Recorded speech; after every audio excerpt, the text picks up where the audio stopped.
Hey guys, welcome back to another video. I'm Mike Manias. Today we're going to be doing another video. And since it's Tuesday today, we'll be continuing our brand new series, Airship Legends.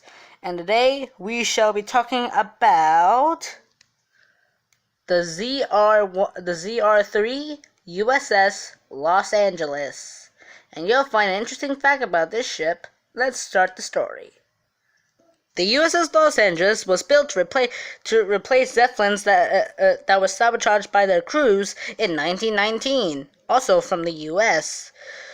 So they decided to build a brand new one. However, after the war, Germany was given a contract to build this Zeppelin, and that it was only supposed to take to the and it was only built so it can be built for the U.S.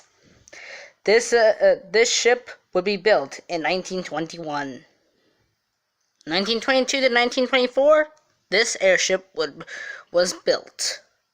And here's this cover that was carried on the delivery flight from Germany to Lake New Jersey, where the airship would be commissioned. This airship was codenamed LZ-126.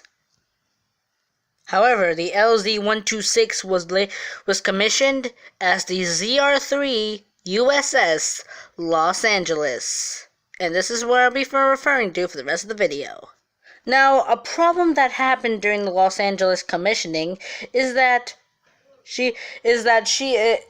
when she was built, the people kept saying that she was too big to fly. However, she was in fact the smallest, and she was the smallest able to fly on the North Atlantic, or the North Atlantic, and so she would be that way for the rest of her career.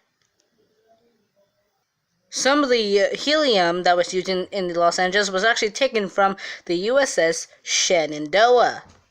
I talked about this in the debut episode last week, and so the Los Angeles, part of her own class now, will be one of the best airships ever to be seen or built. Here we see in hangar number 1, we see the Los Angeles and the Shenandoah moored in hangar 1 in 1924. In her career, she would log 4,398 hours of flying time from Panama, Costa Rica, and Bermuda. Here's a picture of the Los Angeles when she was known as the LZ-129 over Berlin. And here we see Los Angeles in 1929 at Panama. And here we see her with an RR Profling glider for carriage and drop test if she was in the snow. And I have to admit, this was actually quite good to put on a Zeppelin. I mean, an airship like the LZ-126, aka USS Los Angeles. However, Los Angeles didn't really have much of a very special career. She was an observatory and an explorer platform, and would also be a training area for other airships. However, there was one incident, and I'm not kidding, this actually happened, what the Los Angeles would become most famous for. And remember the Patoka ship that I talked about in the Shenandoah video? Well, here is the USS Los Angeles tied to her. In January of 1928, the Los Angeles became the first and only airship to land on an aircraft carrier, the aircraft carrier being the USS Saratoga. August 25th, 1927, a day that would mark the history for the Los Angeles for a very funny mishap. I'm not kidding. On August 25th, 1927, the Los Angeles was hit by a gust of wind, and this caused the Zeppelin to rise up in the air by her stern. Higher and higher she went. And she went even higher, and even more higher, until she was literally on her nose. I am not kidding, guys. This actually happened. However, these pictures, luckily, no one was hurt, and the Zeppelin was able to fly the next day. However, the U.S. Navy had to keep the evidence a secret because they didn't want anybody to know about this while the airship was still in service. Trust me, everyone, this is absolutely hilarious and actually kind of cool. What do you guys think? Here we see Los Angeles over New York in 1930, again in Panama in 1929, in flight, and here's a stunning picture of the capital from the USS Los Angeles, from her viewpoint. And here we see her all the way over there, moored to the USS Patoka, and here we see the aircraft carrier USS Lexington. The Los Angeles was decommissioned in 1932, but was brought back in service for a while after the USS Akron disaster. However, after the whole incident with the Hindenburg disaster in 1937, the U.S. Navy knew that the USS Los Angeles would be not very good in service and could be quite dangerous.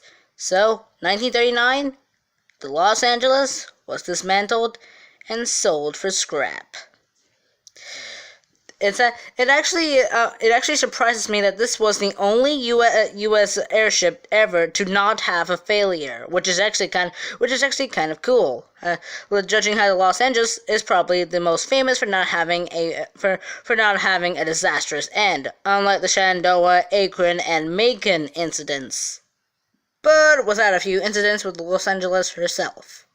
And that is probably the coolest picture I've ever seen of an airship in my life.